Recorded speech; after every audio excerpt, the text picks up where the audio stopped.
अस्सलाम वालेकुम। एक नए ब्लॉग के साथ मैं हूं आरिफ काज़मी। आज के ब्लॉग में ईरान और अमेरिका के दरमियान जारी कशीदगी के हवाले से बड़ी अहम किस्म की खबरें हैं जिनको आपके साथ शेयर करना मकसूद है। ख़ास तौर पर ये जो ईरान के अंदर जारी तशद्दुद से भरे हुए जो मुजाहरे हैं, उनके पीछे किन ममालिक का हाथ है उसके हवाले से तो ईरान की जो गवर्नमेंट है वो मुसलसल आगाह करती रही है दुनिया को। लेकिन इस वक्त एक बड़ी डेवलपमेंट खास तौर पर जो ट्रम्प के जो ईरान के को जो धमकी दी गई थी उसके हवाले से सामने आती हुई नजर आ रही है। मैंने शायद अपने एक गुज़िश्ता व्लॉग में भी बता दिया था कि अमेरिकन जो डेल्टा ट्रूप्स है, उन्होंने वेनेजुएला के अंदर एक कामयाब जो कार्रवाई की है, खासतौर पर वेनेजुएला के सदर को अबडक्ट करने के हवाले से, वहां से उठाने के हवाले से उनके प्रेसिडेंट हाउस से। उसके बाद इसी तरह की एक कार्रवाई ईरान के खिलाफ करने की के हवाले से बातें सामने आ गई थी और दुनिया में शक जाहिर किया जा रहा था, ये खदशा जाहिर किया जा रहा था कि अमेरिका इस तजुर्बे के बाद ये तजुर्बा ईरान के ऊपर भी आजमा सकता था। अब सूरत हाल ये है कि ईरान के अंदर एक इमिनेंट एक हमले के हवाले से बड़ी खबरें इराक की तरफ से सामने आ रही है, जहां पर कुछ एयरबेसिस के अंदर अमेरिकी डेल्टा फोर्सेस की मौजूदगी पाई गई है और अमेरिकी डेल्टा फोर्सेस वहां पर मौजूद हैं, लाई गई हैं। खासतौर पर ये जो अमेरिकी फोर्सेस तैनात किए गए हैं, लाए गए हैं डेल्टा फोर्स को, वो दो मुख्तलिफ जो बेसिस हैं उनका का नाम आ रहा है इस हवाले से। एक तो अरबील का जो बेस है उसका नाम आ रहा है, दूसरा एन अल असद का नाम आ रहा है। अल असद बेस जो है, इससे पहले याद होगा कि ईरान ने इस बेस के ऊपर हमला भी कर दिया था। एक बड़ी कार्रवाई की थी जब ईरान के पासदारान की जो सरबराह को अमेरिका ने मार दिया था इराक के अंदर, उसके बाद से वहां पर हमला हो गया था। अब अरबेल और ऐन उल असद के हवाले से देखें, अरबेल का जो इलाका है वो कुर्दिस्तान में आता है और कुर्दिस्तान के जो अरबेल का इलाका है खासतौर पर, वहां पर ये जो कोमेला के जो सेपरेटिस्ट है उनकी एक बहुत बड़ी तादाद वहां पर मौजूद है। अमेरिका कोमेला सेपरेटिस्ट को मुसलसल फंड करता रहा है। इसके हवाले से ईरान के ये की जानिब से दावा भी किया जाता रहा है और अभी आज की ये इतला भी ये थी कि कोमेला के जो सरबराह हैं उन्होंने भी एतराफ़ किया था कि हमने ईरान के अंदर जो मुजाहरे हैं पुरतशद्दुद, उनको बड़े अरसे से प्लान किया था और अब जाकर हमने उनको एग्जीक्यूट किया है और हमारे जो बंदे हैं वो इस वक्त सड़कों पर मौजूद है और वो अपनी कार्रवाइयाँ कर रहे हैं। अच्छा, ये जो फेस है मुजाहरों का, ये वायलेंट फेस शुरू हो गया जिसमें उन्होंने जो रवायती पत्थर और दीगर चीज़ों से वो जो वायलेंस फैला रहे थे, अब उन्होंने हथियारों के जरिए वायलेंस फैलाना शुरू कर दिया मुजाहिरीन ने, जिसके नतीजे में जो सिक्योरिटी फोर्सेस है उनकी हलाकतें वहां पर ईरान के अंदर सामने आ रही हैं। तो ऐसे मौके पर अमेरिकी डेल्टा फोर्स की बड़े पैमाने पर मौजूदगी अरबील के अंदर और ऐन उल असद के अंदर, यानी ईरान के सरहद के करीबी इलाकों में उनकी मौजूदगी, और दूसरी तरफ बड़े पैमाने पर जो F-35 तैयारे उनकी आमद रफ्त हो रही वहां पर, और इसके साथ साथ भी वो 52 बमबार तैयारों की आमद रफ्त के हवाले से इतला सामने आ रही है। इसके साथ साथ जो चैन्यूक हेलीकॉप्टर्स हैं, उनकी आमद रफ्त वहां पर पाई गई है और ईरान की जानिब से इसको बड़ी क्लोजली उसको मॉनिटर भी किया जा रहा है। और ईरान की जानिब से याद होगा 3 दिन पहले एक मिसाइल टेस्ट किए गए थे इराक के सरहद के करीब। ये मिसाइल टेस्ट बेसिकली अमेरिका को ये पैगाम देने के लिए था, क्योंकि ईरान को ये इतलात जरूर है कि अमेरिका कुछ करने वाला है और अमेरिका जो है वो इस खत्ते के जरिए इराक के सरहद के अंदर, इराक के अंदर जो अपने बेसिस है उनको इस्तेमाल करते हुए ईरान के खासतौर पर एक इस तरह की एयर सर्वेलेंस एक ऑपरेशन कर सकता है। और दूसरे जो है कि ईरान के जो मिसाइल डिफेंस सिस्टम्स है उनको निशाना बना सकता है, ईरान के मिसाइल की जो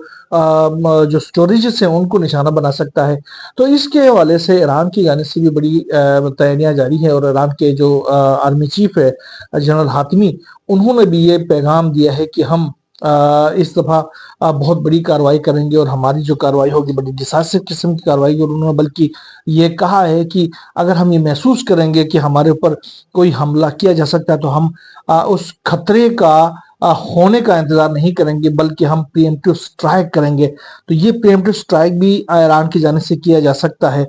इस वक्त सूरत हाल ये है कि ईरान के अंदर इजराइल की जो मीडिया है वो खबर दे रही है कि ईरान के अंदर टोटली शट डाउन हो गया है इंटरनेट।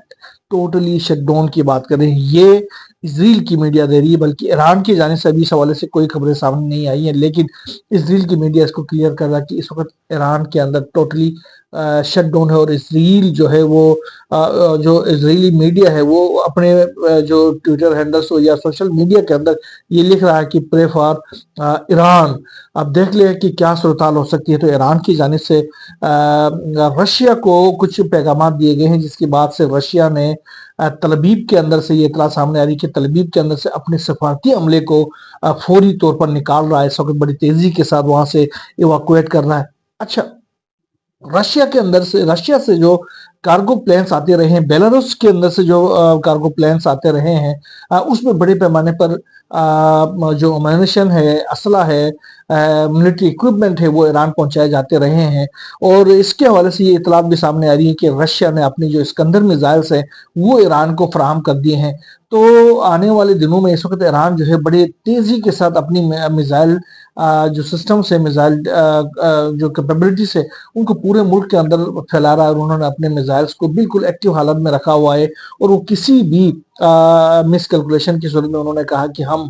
خطے کے اندر امریکی تمام تر مفادات، امریکی بیسز کو ہم نشانہ بنائیں گے، بلکہ ایران کے جو سپریم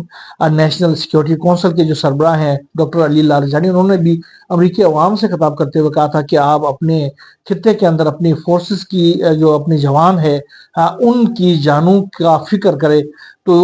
ہم نے اس سے پہلے ہم نے دیکھا ہے کہ ایران کی جانب سے 12 روزہ جنگ کے اختتامی مرحلے پر جو سینٹ کام تھا، جو کہ عین الاسد العدید کا جو بیس تھا دوحہ کے اندر، اس کو نشانہ بنا کے امریکہ کو یہ پیغام دے دیا۔ میں آپ کو بتا دوں کہ ابھی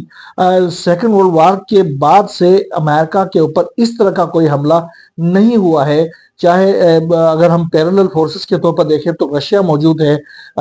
چائنا موجود ہے، لیکن امریکہ کے اوپر اس طرح کوئی حملہ نہیں کیا گیا۔ ایران واحد ملک ہے جس نے یہ جو العدید کا جو بیس ہے اس کو 12 روزہ جنگ کے اختتامی مرحلے میں اس کو نشانہ بنا کر یہ پیغام دے دیا تھا کہ ہم آپ کو نشانہ بنا سکتے ہیں، اور اس سے پہلے جب ان کے IRGC کے سربراہ کو مارا گیا تھا عراق کے اندر، تو تب بھی عین الاسد کے اوپر جو اٹیک کیا تھا ایران نے انپریسیڈنٹڈ تھا، جس کے بعد ٹرمپ نے اور بعد میں یہ اعلان کیا تھا کہ ہماری اتنی جو فورسز ہے 200 سے زائد، انہوں نے فورسز کا کہا تھا کہ جو برین انجریز ہو گئے۔ بیسیکلی برین انجریز کیا ہوتی ہے؟ برین انجریز کے بعد وہ شخص جو ہوتا ہے وہ زندہ تصور تو نہیں کیا جا سکتا، فوج کے اندر تو کم از کم وہ زندہ تصور نہیں ہوتا ہے۔ تو یہ صورتحال امریکہ کو جھیلنا پڑی تھی اس وقت بھی، یہ 2022 کے دوران جب یہ حملہ ہوا تھا۔ بہرحال دنیا جو ہے بہت بڑی جنگ کی طرف جاتی ہوئی نظر آ رہی ہے، اور اس میں امریکہ اور ایران اور اسرائیل جو ہے وہ کنفرنٹ کر سکتے ہیں ایک دوسرے کے ساتھ۔ اس وقت ایران کے جو وزیر خارجہ ہیں عباس عراقچی، وہ پہنچے ہوئے ہیں بیروت میں، اور انہوں نے وہاں یہ پیغام دیا ہے کہ ہم مذاکرات کے لیے تیار ہیں، لیکن مذاکرات جو ہے وہ مطالبات سے ہٹ کے ہونے چاہیے، اور رسپیکٹ کی بنیاد پر مذاکرات ہوں گے تو ضرور ہوں گے، لیکن ہم جنگ کے لیے بھی اسی طریقے سے تیار ہیں۔ بیسیکلی کہا یہ جا رہا کہ عباس عراقچی